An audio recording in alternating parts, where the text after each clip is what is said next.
Ropeway, cable car और फेनिकुलर railway के लिए इस बजट में हमको 300 करोड़ मिले हैं जी और मैं 200 प्रोजेक्ट मैंने लिए हैं जी और आने वाले 3 महीने में 10 प्रोजेक्ट शुरू होने वाले हैं। पर यहां हम रुकने वाले नहीं है। अब मैं ये चाहता हूं कि रोपवे, केबल कार और फेनिकुलर रेलवे के आगे में मैं दिल्ली से जयपुर इलेक्ट्रिक हाईवे बनाने की कोशिश कर रहा हूं। मैं अभी जेकोस्लाविया प्राग गया था जी तो स्कोडा के फैक्ट्री में गया था। जी 3 बसें जोड़कर इलेक्ट्रिक केबल पर वो चलती है और मैंने ये सोच रहा हूं, उस पर काम कर रहा हूं कि दिल्ली से जयपुर इलेक्ट्रिक केबल लगेगी। ये 3 बसेस में लोग बैठेंगे, कम से कम 150 लोग बैठ सकते हैं। सामने बिजनेस क्लास होगा, एयर होस्टेस होगी, जैसे एयर होस्टेस चाय पानी नाश्ता मिलेगा जी और दिल्ली से जयपुर का सफर 2 घंटे में होगा और टिकट डीजल बस की तुलना में 30% कम होगा। अभी हम बद्रीनाथ, केदारनाथ सब जगह पर हम रोपवे बना रहे हैं। अब ये जो टूरिज्म की बात बजट में हुई जी तो टूरिज्म के कारण पहाड़ी क्षेत्र में ये जो हमारी फेनिकुलर रेलवे है जो पहाड़ को लग के ऊपर जाती है, तो अभी हमने एक बड़ी इंटरनेशनल कॉन्फ्रेंस ली, वर्ल्ड की टेक्नोलॉजी हमने लाई है और पहले फेज में ही 200 प्रोजेक्ट कर रहे हैं। फिर मैं जब मंत्री था शिपिंग का तो वाराणसी टू हल्दिया हमने वाटरवेज बनाया जी ब्रह्मपुत्रा में ड्रेजिंग किया, बांग्लादेश में मुंगली पोर्ट तक करा दिया, रोपैक्स चालू कराए। रोपैक्स है इस दिशा से उस दिशा में जाने के लिए आपकी ट्रक, बस, कार, जहाज में रहेगी, ऊपर आप बैठोगे, इधर से उधर फिर गाड़ी निकलेगी, फिर आप निकलोगे। अभी काफी बड़े प्रमाण पर 107 जी रिवर को हमने वाटरवेज में कन्वर्ट किया था। हमने पानी पे उतरने वाला हवाई जहाज लाया था, मैं खुद मुंबई के समुद्र में उतरा हूं जी और वो हवाई जहाज पानी पे उतरा, एमपीबीएस सी प्लेन। अब वो उसके कानून बन गए, वो लाने आने की संभावना है।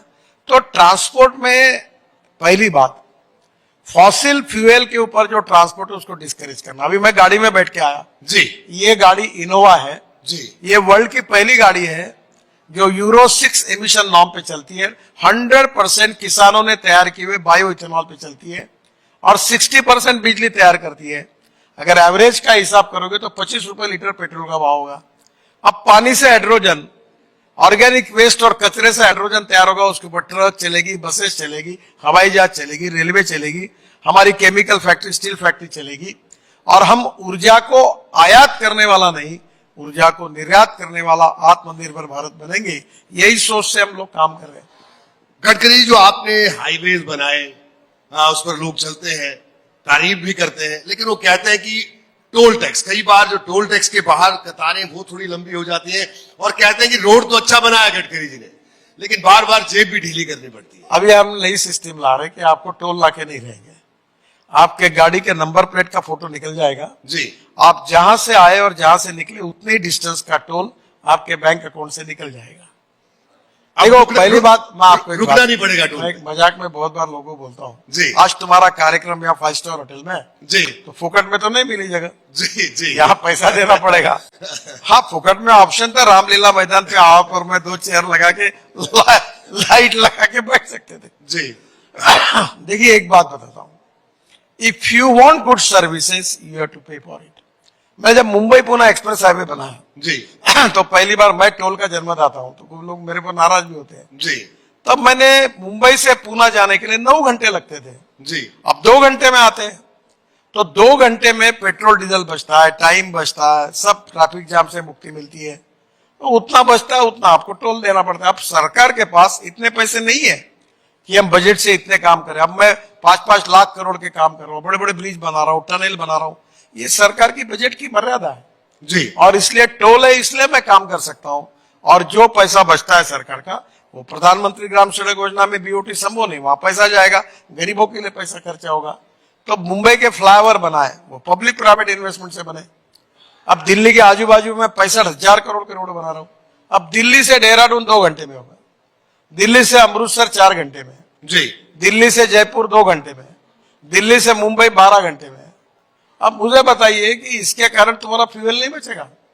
अब बेंगलोर से मैसूर आपको वहां 3.5 घंटे 3 घंटे, अभी लोग 1 घंटे में जा रहे हैं। दिल्ली से मेरठ बहुत लोग मुझे मिलते हैं आपके यहाँ के, जी 3.5 घंटा लगता था, अब 45 मिनट में आते हैं। आज मेरठ वाले लोग मुझे कह रहे थे कि हम आइसक्रीम खाने के लिए कैनॉट प्लेस आते हैं। तो 45 मिनट में फ्यूल बचता है ना।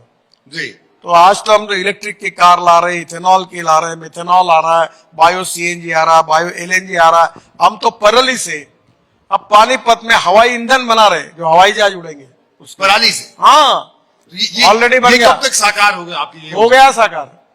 अभी पानीपत में पर 1 लाख टन परली से 1 lakh litre ethanol per day, जी 150 टन बायो बिटुमिन और 76,000 ton bio aviation fuel, sustainable aviation fuel SF तैयार होती है। अब डावोस में इस बार चर्चा थी कि 5% बायो फ्यूल को ऐड करना पड़ेगा पेट्रोलियम फ्यूल में। अब देश में बड़े प्रमाण पर हमारे किसान अब हवाई ईंधन तैयार करने में, मैं हर समय कहता हूं कि किसान पहले अन्नदाता था, जी फिर ऊर्जादाता बना, अब बिटुमिन दाता बना, अब किसान हवाई ईंधन दाता बनेगा। और गांव में जो मक्का, चावल, गेहूं, गन्ना लगाकर जितना पैसा मिलता है उससे कई गुना ज्यादा पैसा किसानों को मिलेगा। किसान समृद्ध संपन्न होंगे और जैसे स्मार्ट सिटीज है वैसे स्मार्ट विलेजेस बनेंगे और लोग फिर से एक बार गांव की तरफ जाएंगे। Smart village. बिल्कुल। देखो मैं आपको एक बात बताऊं, मुझे ऐसा बताओ कि मैं 10 साल में जो बात मैंने बोली जो नहीं हुई, ऐसी एक भी बात बताओ। नहीं, इस बार मैं जो पक्का आपको विश्वास के साथ बता रहा हूं कि गांव समृद्ध संपन्न होंगे, किसान ऊर्जादाता हाइड्रोजन तैयार करेगा, किसान बायो एविएशन फ्यूल तैयार करेगा। और मैं खुद करता हूं, आप कभी आइए नागपुर में, मैं सब प्रयोग करता हूं। मैं 2004 से इस मिशन पे लगा हूं कि इस देश का 16 लाख करोड़ का जो फॉसिल फ्यूल इंपोर्ट होता है, कितना 40% दिल्ली का पोल्यूशन हमारे कारण होता है। मैं ट्रांसपोर्ट मंत्री हूं। फिर पराली जलने से होता है, फिर कंस्ट्रक्शन में जाकर वो सीमेंट और ये सब बाहर आता, उसके कारण होता है। क्या दिल्ली के प्रदूषण से जनता त्रस्त नहीं है? और प्रदूषण को कम करना ये हाईएस्ट प्रायोरिटी है। और स्वदेशी के आधार पर ईंधन तैयार करके यहाँ किसानों को और युवाओं को रोजगार निर्माण करना, ये हमारी पॉलिसी है।